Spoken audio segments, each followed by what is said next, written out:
Hi everyone, welcome to my review of Guy Ritchie's Snatch in 2000. Now this is a film that I've seen, probably over 30 times in my life actually, at least 20, and because I used to watch it quite a lot as a kid. It's Guy Ritchie, of course.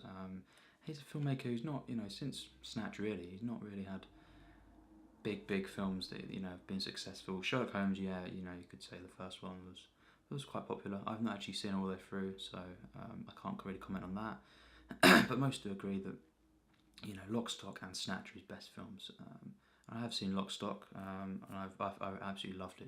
But I think Snatch is his best film that I've seen. I doubt that would change.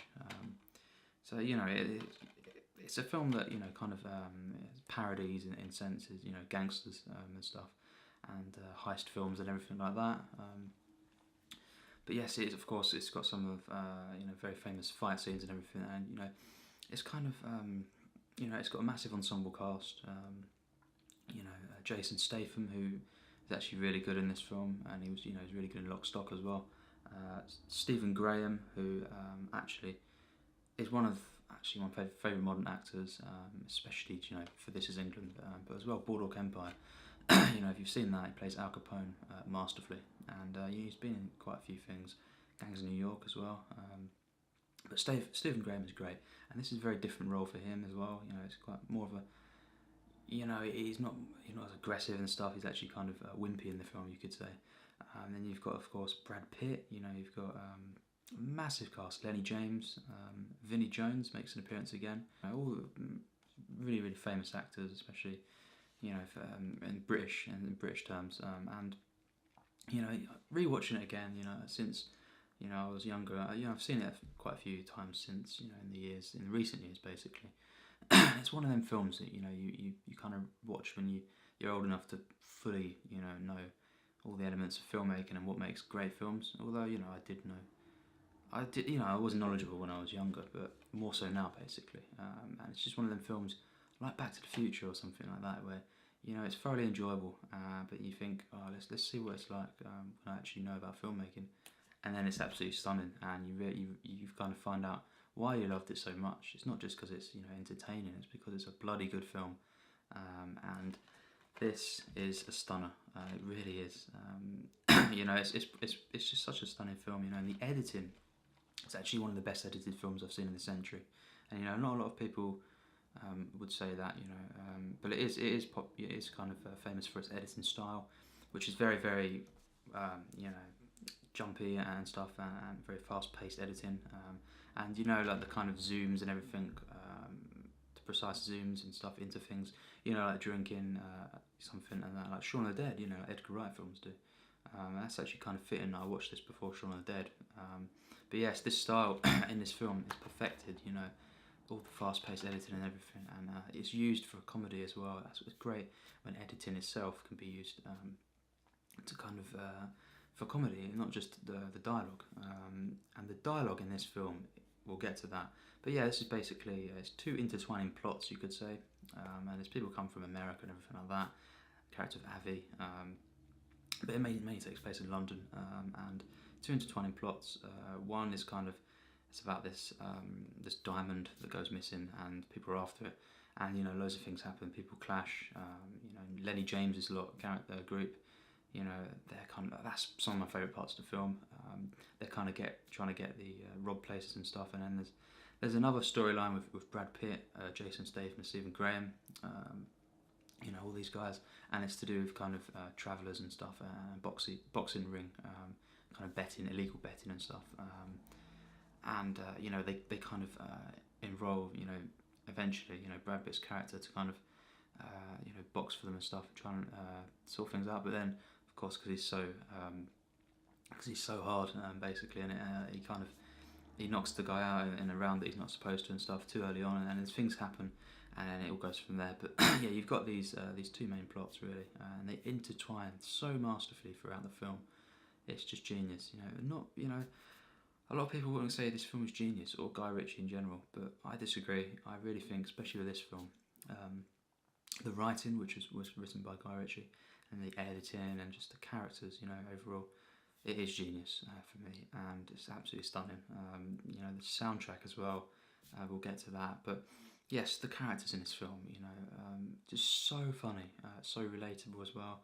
There's some great uses of slapstick in the film, which kind of just makes them even more relatable. Kind of bumbling, especially the character of Tyrone and stuff, and then Lennie James is his group of characters. It's just so good. The comedy in this film is just masterful, really.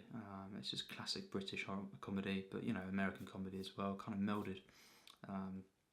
And you've just got so many great lines that are quotable. But really, it's just kind of unbelievable how every scene just keeps getting, it's just so masterful throughout.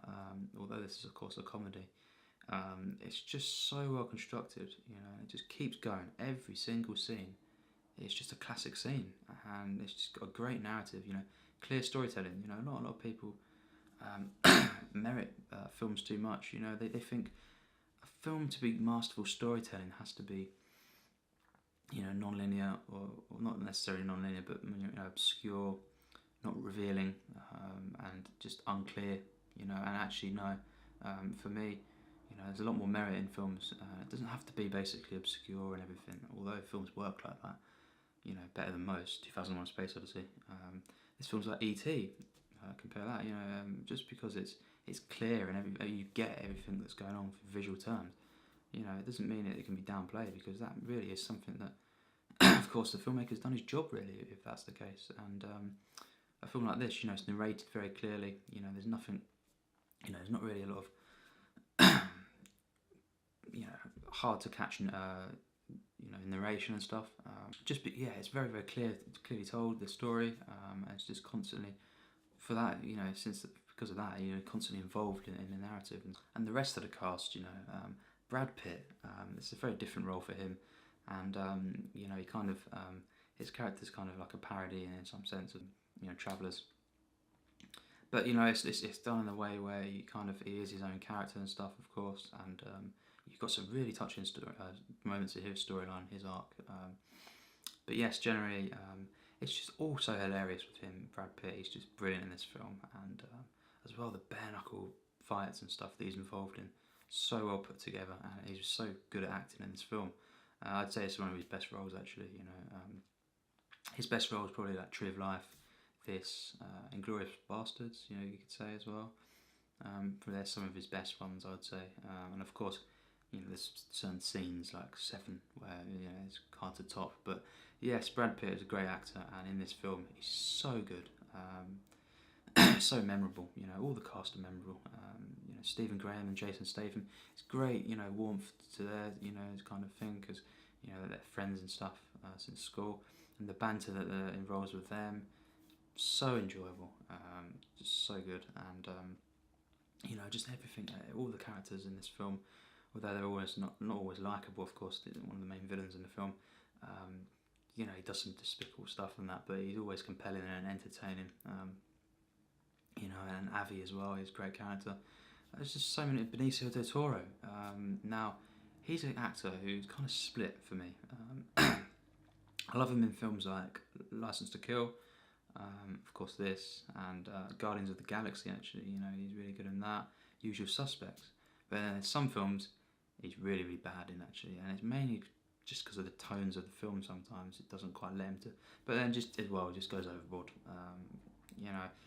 He's always at least entertaining though, because even if he is too much in a film, it's funny to see.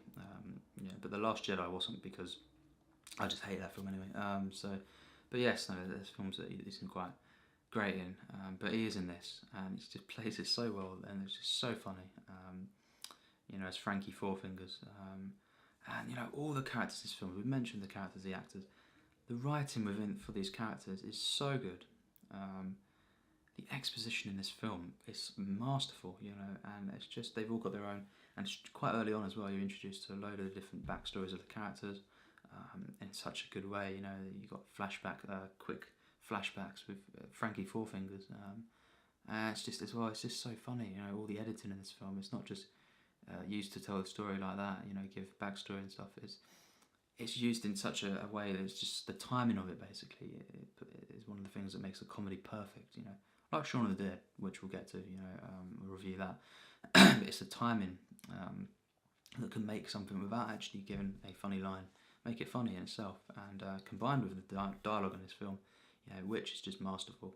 Guy Ritchie, one of the best scripts actually of the 2000s for me, because it just all works. It's so kinetic. It's just so it's so clear.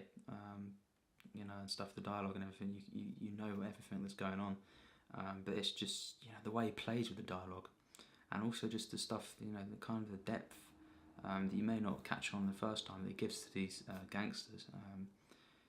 They are stereotypes. A lot of them are based on stereotypes, of course, but they're like Police Academy also. The first one, especially. They're kind of well written stereotypes, and of course, not all of them are based on that, but it's always used for comedy effect. The fact that they are based on stereotypes and stuff, but then they're all their own characters, and also the most memorable for me of the 2000s. Vinnie Jones's character, Brad Pitt's, and even the one, Stephen Graham and Jason Statham's characters, Tommy and stuff, and Lennie James's group as well. They're just brilliant, in this film. Just nothing to fault really in terms of the characters, and direction, as I've kind of said. Guy Ritchie just is masterful direction in this film, because it's just such a precise narrative, and the story kind of intertwines so masterfully that it's something to behold really. Directed to perfection really.